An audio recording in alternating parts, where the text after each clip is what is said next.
Hello everyone, welcome back to my mini blog. কেমন আছো তোমরা সবাই? আশা রাখবো সবাই বেশ ভালো আছো, আর আমিও কিন্তু বেশ ভালো আছি। আর এখন বাজছে হচ্ছে প্রায় 12টা 10-15 মতো।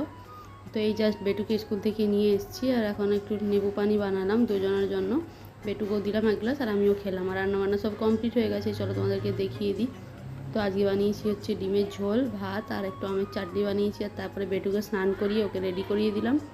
আর বাথরুমে কিছু কাপড় জামা ছিল যেগুলো কেচে মেলে দিলাম। আর আজকে আকাশটার অবস্থা দেখো, সকালবেলা এমন হয়েছিল পুরো, আমি ভাবলাম তো পুরো বৃষ্টি পড়বে, কিন্তু একটুও বৃষ্টি পড়েনি, পুরো রোদ উঠে গেছে, চড়চড়া রোদ।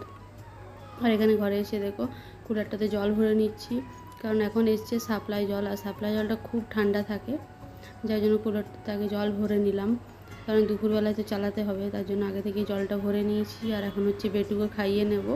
তো আজকের মিনি ব্লগটা এইটুকুই, দেখা হচ্ছে নেক্সট ব্লগে, বাই।